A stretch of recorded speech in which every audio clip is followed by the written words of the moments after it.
Chemistry class now. Bab 8 chemical reactivity सबक चौथों soft hard metals and inertness of noble metals. आवां या chemistry उस्ताद नजजुल्ला चन्ना आवां के सिंधालन स्कूल में भलीकार असांजे जो लेक्चर जा मौजू आहिनि सॉफ्ट एंड हार्ड मेटल्स नरम धातु ऐं सख़्त धातु comparison of sodium and iron sodium ऐं आयरन जी पाण में भेट inertness of noble metals noble धातुन जी गैर आमलियत सॉफ्ट एंड हार्ड मेटल्स में भी सॉफ्ट और हार्ड धातु नरम भी थी सघनि था ऐं उहे सख़्त बि हूंदा आहिनि the hardness of metal is the resistance of metal to be scratched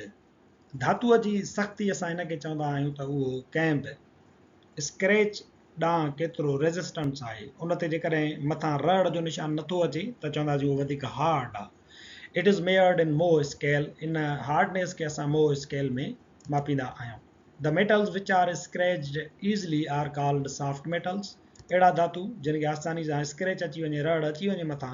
त उन्हनि खे सॉफ्ट मेटल चइबो आहे जीअं lithium sodium potassium rubidium caesium francium alkali metal soft हूंदा आहिनि उन्हनि ते आसानी सां रड़ अची सघे थी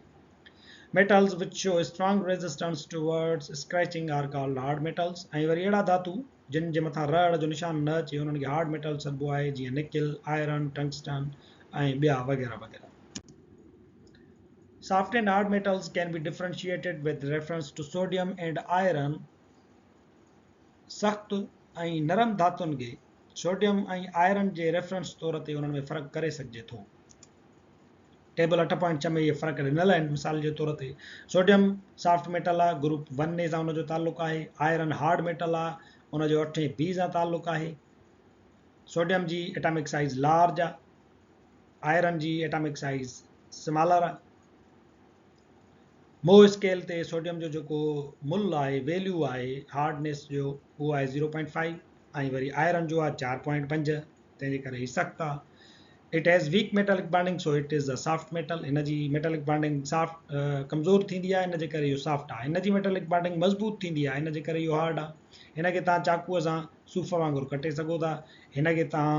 हथोड़नि जा धक हणी करे शीटुनि ऐं वायरुनि में तारुनि में तब्दील करे सघो था It is light due to its low density. हे छिडरो आहे डेंसिटी हिन जी घटि आहे उन जे करे हिन जो वज़न बि जेको आहे उहो घटि थींदो आहे हल्को थींदो आहे 0.971 ग्राम पर क्यूबिक मीटर हिन जी डेंसिटी थींदी आहे लोअर जी डेंसिटी आहे 7.87 ग्राम पर क्यूबिक सेंटीमीटर हायर डेंस आहे इन जे करे इहो तमामु ॻरो धातु थींदो आहे हिन जी मेल्टिंग पॉइंट ऐं बॉइलिंग पॉइंट पिणु लो आहे melting point 98 degree centigrade lower जी आहे 1535 डिग्री सेंटीग्रेड बॉइलिंग पॉइंट आहे सोडियम जी 890 डिग्री सेंटीग्रेड त हिन जी आहे 2450 डिग्री सेंटीग्रेड इहे फ़र्क़ु आहिनि सॉफ्ट ऐं हार्ड मेटल्स में इन्हनि जे करे कंहिं हार्ड मेटल ते रड़ न अची सघंदी आहे ऐं सॉफ्ट मेटल ते आसानी सां रड़ अची वेंदी आहे छा तव्हांखे ख़बर आहे त धातुनि जी जेका हार्डनेस आहे या ॿियनि शयुनि जी उहा मोह स्केल ते असां मापींदा आहियूं it is devised by Friedrich Mohs in 1812 में फ्रीडरिक मोह नाले साइंसदान इहो जेका पंहिंजी स्केल हुई पंहिंजे नाले सां उहा मुतारिफ़ कराई हुई इहा स्क्रैच रेजिस्टेंस जे बुनियाद ते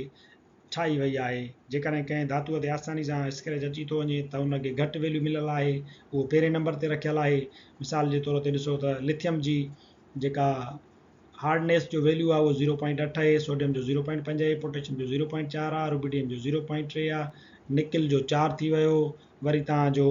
आयरन जो 4.5 थी वियो टंगस्टन जो 7.5 थी वियो ही हार्ड मेटल्स आहिनि ऐं ही वरी जेके आहिनि 0.2 0.3 0.4 0.5 ही सॉफ्ट आहिनि हे थोरो हार्ड आहे हे थोरो हार्ड आहे हिन खां वधीक ही थोरो वधीक हार्ड आहे मोह स्केल आहे उन ते इहे मुख़्तलिफ़ जेके आंसर आहिनि या जेके ॿियूं शयूं उन्हनि जो हार्डनेस जा वैल्यूज़ मिलियल आहिनि वधि में वधि जेका हार्डनेस आहे उहा डायमंड जी आहे जेका हूंदी आहे 10 उन ते स्क्रैच ॾाढो ॾुखियो ईंदो आहे इनर्टनेस ऑफ नोबल गैसेस गैर आमलियत नोबल जेके मेटल्स आहिनि उन्हनि जी गैर आमलियत यानी उहे रिएक्शन जेको न आहिनि कंदा उनखे असां चवंदा गैर आमलियत नोबल मेटल्स में अची थो वञे सोन चांदी platinum iridium osmium rhodium ruthenium and palladium इहे असांजी पीरियाडिक टेबल में मौजूदु आहिनि, इन्हनि खे असां नोबल मेटल्स चऊं था। इन्हनि जी इनर्टनेस यानी इहे तकिड़ो रिएक्शन ॿियनि धातुनि वांगुरु न आहिनि कंदा। तव्हांखे इहा ख़बर आहे त जेकॾहिं प्योर अनकोटेड मेटल जेके हूंदा आहिनि उहे पाण में स्पेस में पाण में ॻंढिजी वेंदा आहिनि, पाण में उहे स्टक थी वेंदा, चिंबड़ी पवंदा आहिनि, छो त उते स्पेस में ऑक्सीजन मौजूदु कोन्हे का, तंहिंजे करे उते ऑक्सीडेशन कोन थींदी आहे। त जेके हिते ज़मीन ते जेकॾहिं उहे मौजूदु हुजनि ॿ टुकड़ा, त उहे पाण में नथा चिंबड़नि, छो त उन्हनि जे मथां ऑक्सीजन जो लेयर चिंबड़ी वेंदो आहे। ऑक्सीजन जो लेयर जेको आहे उहो मेटल्स जे विच में वरी हिकिड़ो बैरियर तौर ते कमु कंदो आहे ऐं उन्हनि खे पाण में मिलणु कोन ॾींदो आहे। स्पेस में ऑक्सीजन कोन्हे का, ऑक्सीडेशन कोन थींदी, इन जे करे उहे पाण में ॿई ईअं चिंबड़ी पवंदा ॼण त चकमकाया टुकड़ा हुजनि। Noble metals are less electropositive, so they are difficult to oxidize. Noble metals,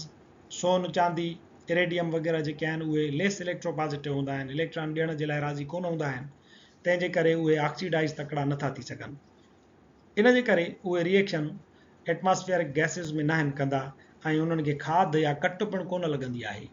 इन जे करे नोबल मेटल्स जेके हूंदा आहिनि उहे पंहिंजी अपीयरेंस खे घणे वक़्त ताईं सालिम रखी सघनि था। मिसाल जे तौर ते चांदी आहे, तव्हांजो सोन आहे, प्लाटिनम आहे, उहे धातुनि में, उहे असांजे ऑर्नामेंट्स में जेके तव्हांजा ज़ेवरात वग़ैरह आहिनि, जेकी क़ीमती शयूं आहिनि ख़ूबसूरत, उन्हनि में ठाहिण लाइ इहे ई कमु ईंदा आहिनि, छो त इन्हनि खे कट नथी लॻी सघे, उन्हनि जी चमक वग़ैरह जेका आहे उहा सदाईं सलामत रहंदी आहे। असांजो जेको लेक्चर पुॼाणी ते पहुचे थो, वरी हाज़िर थींदासीं नए लेक्चर सां गॾु।